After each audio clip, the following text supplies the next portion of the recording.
नमस्कार मंडळी, रूपाज art and रेसिपीमध्ये तुम्हा सर्वांचं खूप खूप स्वागत आहे. मंडळी, रात्रीचा शिळा भात उरला आहे आणि तुम्ही तो फेकून देताय, तर थांबा. भात फेकून न देता बनवा 10 मिनिटात असे खमंग आणि खुसखुशीत धपाटे. तर मंडळी, धपाटे बनवण्यासाठी बघा इथे 2 वाट्या रात्रीचा शिळा भात उरलेला आहे.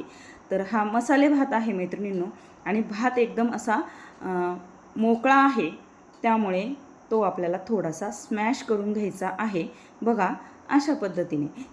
तुमचा भात जर थोडासा चिकट असेल तर तुम्ही हातानेही मळून घेतलात तरीही चालेल, किंवा तुम्ही खूपच कोरडा भात असेल तर तुम्ही तो मिक्सरला थोडासा वाटून घेतला तरीही चालेल.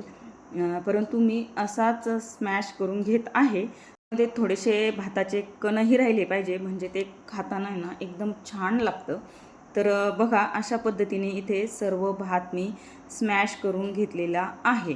आता 2 वाट्या मसाले भातासाठी आपल्याला पुढचं साहित्य लागणार आहे. 1 वाटी ज्वारीचं पीठ, 1 वाटी इथे गव्हाचं पीठ घेतले. गव्हाच्या पिठाऐवजी तुम्ही 2-3 चमचे बेसन घेतलं तरी चालेल. 1 वाटी बारीक चिरलेला कोबी, 1 कांदा बारीक चिरलेला, आणि भरपूर अशी कोथिंबीर इथे मी घालून घेत आहे. तर तुम्ही कोबीऐवजी गाजर, पालक, मेथी असंही घातलं तरीही चालेल. अर्धा चमचा इथे हळद घालून घेतली आहे. अर्धा चमचा लाल तिखट तुम्ही तुमच्या आवडीनुसार कमी जास्त करा बरं का मैत्रिणींनो. अर्धा चमचा गोडा मसाला आणि 1 चमचा इथे धना पावडर मी घालून घेत आहे. त्यानंतर अर्धा चमचा जिरे. बघा असे हातावर थोडेसे असे कुस्करून घालत आहे, त्याच्याने फ्लेवर छान येतो. किंवा तुमच्याकडे जिरं पावडर असेल तर तीही घातली तरीही चालेल. त्यानंतर इथे 1 चमचा तीळ घातलेत. माझ्याकडे काळे तीळ होते म्हणून मी काळे तीळ घातले. तुमच्याकडे सफेद असतील तर ते घाला. त्यानंतर हिरवी मिरची, आलं लसूणचं वाटण घातलेलं आहे, आणि चवीनुसार इथे मीठ घालून घ्यायचं आहे. मैत्रिणींनो, 2-3 हिरव्या मिरच्या, 7-8 पाकळ्या लसूण आणि 1 इंच आल्याचं वाटण मी इथे घालून घेतले. थोडंसं म्हणजे ठेचून घेतले खलबत्त्यामध्ये, आणि ते वाटण मी इथे घालून घेतले.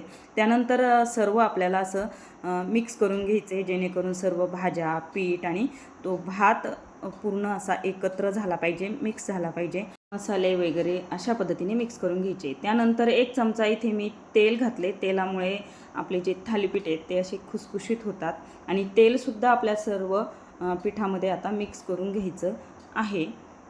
तर बघा अशा पद्धतीने. आणि भातामध्ये कसं ओलसरपणा असतो ना, म्हणजे पाण्याचं प्रमाणही आपल्याला समजते, त्यामुळे पूर्ण असं व्यवस्थित मिक्स करून घ्यायचं आहे. त्यानंतर गरजेनुसार पाणी घालून इथे आपल्याला याचं एक गोळा मळून घ्यायचा आहे. ज्या पद्धतीने आपण चपातीचं कणिक मळतो ना, अगदी त्याच पद्धतीने हे व्यवस्थित असं मळून घ्यायचं आहे, आणि आपल्याला गरज लागेल तसंच पाणी घालायचं आहे.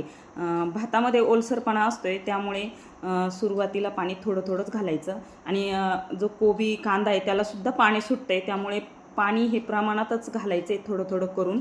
म्हणजे फक्त इथे अर्धासा ग्लास पाणी लागलेलं आहे मला, आणि हे व्यवस्थित असं मी इथे मळून घेतलेलं आहे. आता हे सर्व पीठ आपलं मळून झालं आहे. त्यानंतर लगेचच आपल्याला याचे थालीपीठ थापायला घ्यायचे.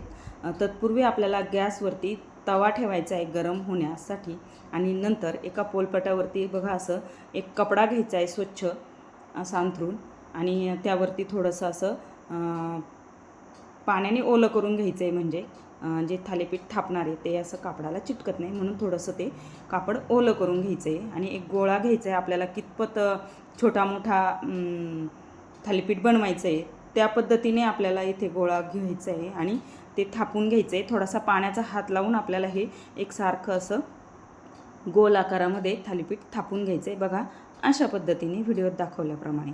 तर इथे आता थालीपीठ आपलं थापून झालं आहे. त्याला असं सेंटरला मध्ये एक छिद्र पाडून घ्यायचं आहे तेल सोडण्यासाठी, आणि बघा असं कपडा उचलून घ्यायचा आहे, आणि आपल्याला तव्यावरती घालून घ्यायचं आहे. तर तव्यावरती त्या अगोदर मी थोडंसं तेल घालून घेतलं होतं, म्हणजे जे थालीपीठ आहे ते तव्याला चिकटत नाही, म्हणून थोडंसं तेल घालायचं. आणि नंतर धपाटं घातल्यानंतरही वरतून थोडंसं तेल सोडून धपाटं आपल्याला उलटपालट करत एक 2-3 मिनटं मीडियम फ्लेमवरती व्यवस्थित असं शेकून घ्यायचं आहे, भाजून घ्यायचं आहे. बघा अशा पद्धतीने भाजलं गेलं पाहिजे.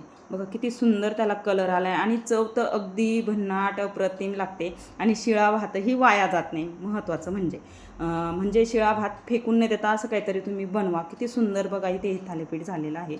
अशाच पद्धतीने मी दुसरंही थालीपीठ बनवते आणि असे थालीपीठ बनवून तुम्ही नाश्त्यासाठी खाऊ शकता किंवा जेवणातही खाल्ले तरी पोटभरीचा हा पदार्थ होतो. तर नक्कीच असं तुम्ही थालीपीठ ट्राय करा. कसे झाले मला कमेंटमध्ये सांगा. तुमच्या कमेंटने ना असेच नवनवीन आणि छान छान रेसिपीज बनवायला प्रोत्साहन मिळतं, आयडिया सुचतात. तर त्यामुळे असे छान छान कमेंट करा आणि आपला व्हिडिओ जर आवडला असेल रेसिपीचा तर आपल्या चॅनलला सबस्क्राईब करा, व्हिडिओ लाईक करा, शेअर करा आणि खरंच पुन्हा एकदा सांगते छान छान कमेंट करा.